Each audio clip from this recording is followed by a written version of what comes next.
Right, welcome back to Sport On. My name is Bernard Ndong. Obviously, Wakabi, this past week, rather, it was a high-profile visit. I posted this on X when I said, look, in a span of 72 hours, if I'm not wrong, we had the FIFA boss, Gianni Infantino, in Ethiopia, Addis Ababa, for the CAF Congress. And then, who came to Kenya? The IOC president, the outgoing, can I call him the outgoing president? Or has he, but he said he's not vying again. Yeah, okay, no, outgoing is the wrong word because he hasn't left yet. Yeah. But anyway, it's good to have the guy who runs Olympic committee, the Olympic movement in Kenya. It's good to see, it's good for the man to come and have a look and see what's going on. It's good for him to get the kinds of commitment he got from the house on the hill, because maybe no couldn't ordinarily get them. So it's just a good gesture that he's around. I hope, again, and I say this all the time, can we make the most of these visits? Can we get something out of it that is long-lasting? Can we get something that we can lean on many years later and say this is why it is the result of this? I agree with you. Yes. So the last time we had one, I think, was Jack Roger, back in 2005, maybe. Where some interesting statements were made regarding the possibility of an African country hosting the Olympics. Yes, we actually declared then that we would bid for the 2016 Olympics, and I remember the look on his face was like, He said, I await the bid, the first bid document in 2009. Well, clearly that never happened. But can we make the most of this kind of visits? Can we milk it to the maximum? Can we use it to get some assurances and some good things going? That is always the question I have. So Infantino comes into Ethiopia. Can this region make the most of it? The NBA comes into Africa. Can we make the most of them coming to Nairobi? Because at times I feel like away from the razzmatazz and the glam of, oh, the big shots are here, what are we getting out of it? So I hope Dr. Tergat and his team got something out of it. It did. 72 hours of the IOC president visiting Kenya. Let's take a look at what he was able to do. In less than a year, the International Olympic Committee will have a new president at the helm. 70-year-old Dr. Thomas Bach will depart from the organization after serving his second term limit of 4 years, having already completed 11 years in total. In his second term presidency, Bach had only officially visited the African continent once, and before he steps down next year, he made his second official visit this past week, with Kenya being among the African countries to host the German. Bach's official second visit was a week long, and he toured 5 African countries: South Africa, Senegal, Lesotho, Uganda, and Kenya. Dr. Bach arrived in Kenya on the 24th of October and had little time to waste as he embarked on meeting Kenya's National Olympic Committee members together with officials of various Kenyan federations.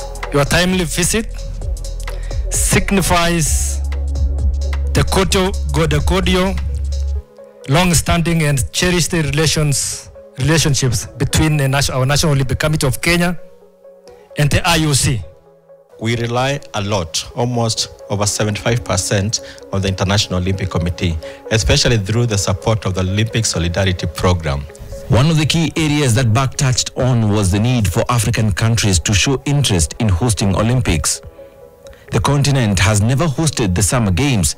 Senegal made history back in 2019 when it became the first African country to be selected to host a major Olympic Games event, when Dakar was selected to host the 4th edition of the 2026 Youth Olympic Games that start on October 31st to November 13th, 2026. In order to have the Games in Africa, an African country must show interest in organizing the Games. And a number of African countries are in a position to organize Olympic Games, in particular, after all the reforms we have undertaken with regard to the organization of the Games. On his second day, Dr. Bach was hosted by His Excellency William Ruto in State House, Nairobi, Friday morning. He was accompanied on the visit by United Nations Human Commissioner for Refugees, Commissioner Filippo Grandi. The fight against doping was a big talking point. The Kenyan government slashed the budget to the anti-doping agency with only 20 million Kenya shillings being allocated, which was a significant drop from the 288 million Kenya shillings from the previous budget. This signified a 93.1% drop. President Ruto, however, reassured Dr. Bak that steps are being put in place to ensure Kenya averts a ban. I know we've had a bit of a challenge with our sporting agency because we have moved departments too many times, and in the process there wasn't quite clarity on what happens. But I just want to give you my assurance that that's an agency that we are very, very keen on making sure that it works seamlessly with sports. I have already informed the ministry what they need to do to make sure that the anti-doping agency is properly funded, properly resourced, given the right quality of human capital to make sure that they do the job that is necessary to keep our sports going.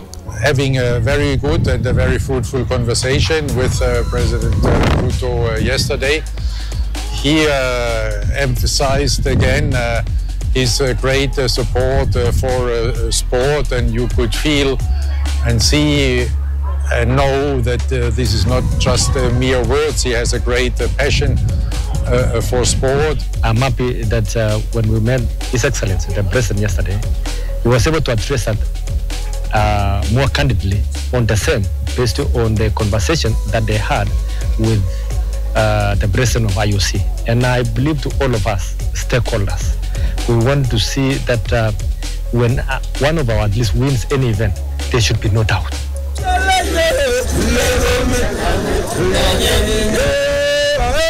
On the same day, Dr. Bak was reunited with an old friend, the godfather of Kenyan athletics, Kipchoge Keino, in Eldoret.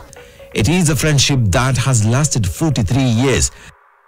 Bak, who is a 1976 Montreal Games gold medalist in fencing, crossed paths with Kenya's two-time Olympic gold medalist back in 1981.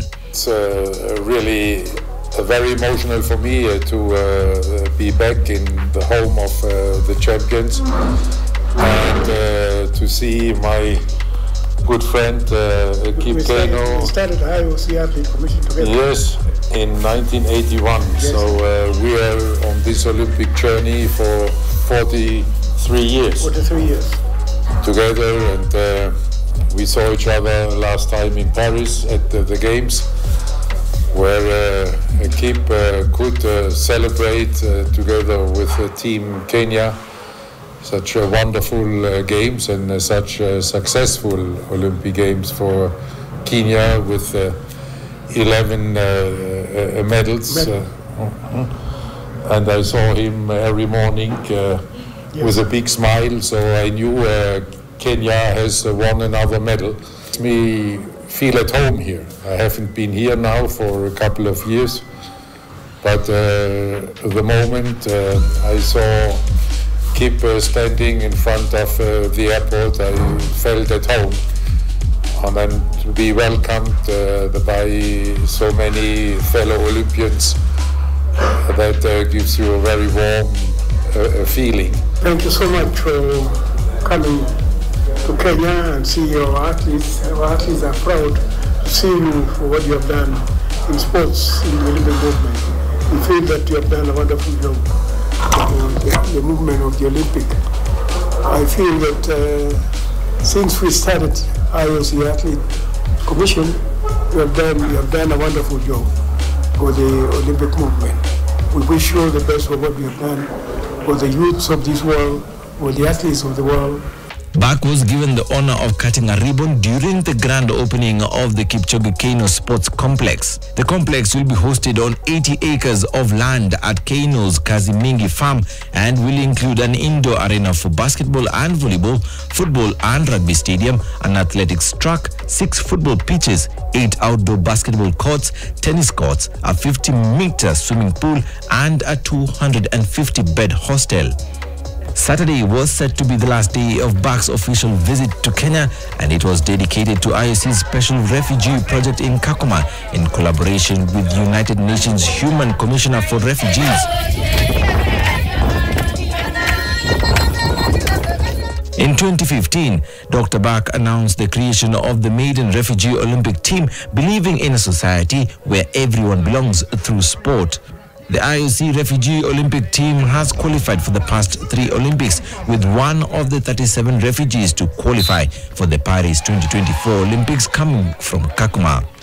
You know, when we had the idea of creating the refugee Olympic team, it was a plan.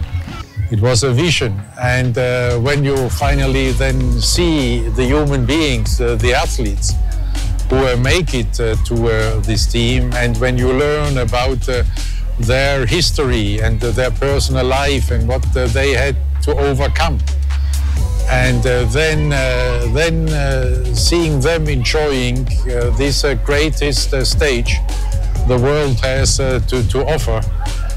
This is a really moment I will never forget. IOC, in collaboration with the UNHCR, then collaborated to build the Kalobei Sports Complex in Kakuma to nurture talent. Approximately 1,400 athletes used the complex in a month in 9 disciplines. From Kakuma camp, a new settlement has sprung, Kalobei settlement, where we are now, and Kakuma and Kalobei have become laboratories for innovation and innovative initiatives in how to better use aid for refugees in a sustainable manner, and how to better include host communities in that effort. Since then, the refugee Olympic team has become much bigger. The third one, who participated in the Olympic Games in Paris, included 37 athletes, including athletes, once again, hailing from Kakuma refugee area. The access to sports for the refugee community is really important, specifically for the girls, because it has the potential to change actually their lives in terms of education, in terms of, for playing games, also to be in a sport, maybe for Olympics, if they are interested in running, if they want to play for football, because we have different types of sports. So excited to kupata hizi games. Tuna feel like ni kitu ingine ndaka NBA yenyewe wamekuja Kakuma, like tuna feel so excited kuona maisha yetu kuna changes, kuna vitu mingi natufanya around, like kunaweza enda mbele kwa maisha. UNHCR is the custodian body of all the refugees, but for us, because of the refugees, we need to give them dignity as a sports body, and that's why we are here. One of the success stories of the IOC refugee program in Kenya is 800 meters athlete Perina Nakang. Perina fled war-torn South Sudan at the age of 7 with her aunt and found herself in the camp. Sports kept her busy and prevented her mind from wandering away into depression. Mimi nilianzia kwanza na 100 na 200. Sasa koja nasema huwezi kimbia 100 na 200. Nitakimbia 800. Sasa ninaambia saa nitajaribu. Kama nililuka mbaya. Koja ananikujia nyumbani natupia coach mkono. Achana na mimi. Usinipatie maisha yangu. Chukua mtoto yako, chukua shule na sitaki. Hiyo siku nilipata scholarship. Maisha lakini ya hatari, lakini navumilia sana. Juu nilipata scholarship ya bio. Nimeona maisha yangu imebadilika kiasi. Pia nimeenjoy ku travel any country. Imebadilisha maisha yangu, pia imebadilisha maisha madhe kidogo, pia nasaidia madhe kununua hizo mavitu ndogo ndogo kama ni mahindi unabaya madhe. Pia madhe anasema mtoto wangu amebadilikia na Mungu amesaidia na talent.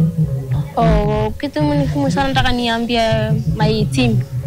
Kitu ni muhimu sana, tunataka ku respect coach, na kama tuna train tuna follow nini yake, rules zake. Kama wanasema tufanye hivi tunafanya. Hawezi ambia coach au unanisumbua, huwezi fanya hivi. Ni kitu ya muhimu sana. Heshima ni kitu ya maana. Hata kama ni shule ni heshima. 7 candidates will be aiming to take charge of the IOC once Dr. Bach steps down next year. I can only say I hope that they remember me as a good friend of Africa, and they know that my heart has always been beating and is beating for the African people and for Africa. And therefore, it's also no coincidence that the first ever Olympic event will in an African soil will take place with the Youth Olympic Games, and we can all look forward to this with great joy and great pride for the African people. I've been in sports for many years. We have to know and encourage that friendship, excellence, those are the core values that each and every sportsman wants to have, and integrity. And we need to make sure that for all purposes of inclusiveness, we have to make sure that we work closely to these disadvantaged members of our society. Elijah Ugo, NTV.